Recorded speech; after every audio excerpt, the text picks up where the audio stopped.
Kim Kardashian reacts to Brandon Bernard's death after an emotional plea to stop his execution. Hey guys, it's Ali for Hollywood Life with a very sad story this morning as 40-year-old Brandon Bernard has been executed by lethal injection at a federal prison on Thursday, despite 11th hour attempts for court intervention. He's the 9th person to be executed in 2020. Brandon Bernard, when he was 18, took part in what was supposed to be the robbery of youth ministers Todd and Stacey Bagley in 1999.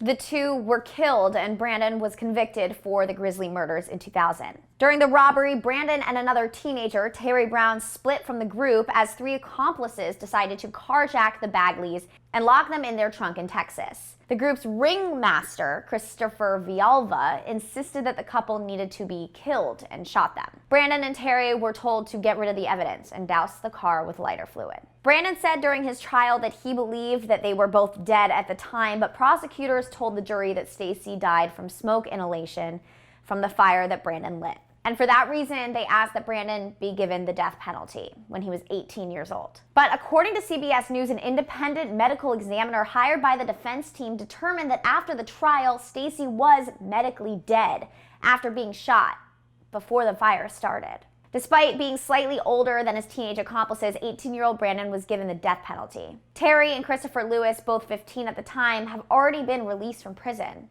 Tony Sparks, who was 16 at the time of the crime, will be released in 2030. Christopher Villalba was executed in September, 2 months after the Trump administration reinstated federal executions after a 17-year moratorium. 5 of the surviving 9 jurors on Brandon's case have said that they regret their verdict. Kim Kardashian began advocating for Brandon's release back in November and has been pleading for Trump and other officials to stave off the execution in a series of tweets and posts. She even attempted to reach out to Donald Trump both publicly and privately, but according to some outlets, he's been unreachable. The attention brought to the case drew renewed interest in recent weeks and sparked debate about whether the death penalty is a necessary punishment for someone who was barely a legal adult at the time of the crime. Based on Bernard's age of when the offense occurred, he is considered the youngest person in nearly 7 decades to be put to death by the federal government. In a series of tweets, Kim Kardashian revealed she is messed up after her failed attempt to save Brandon, believing he was a reformed person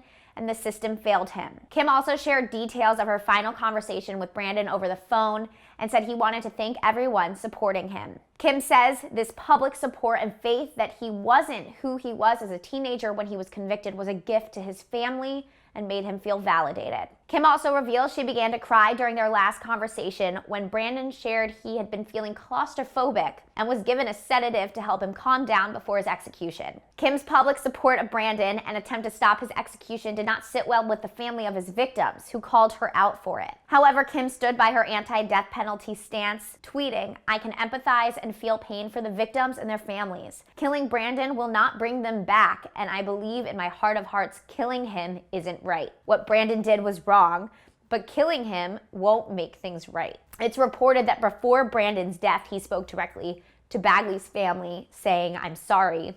That's the only words that I can say that completely capture how I feel now and how I felt that day.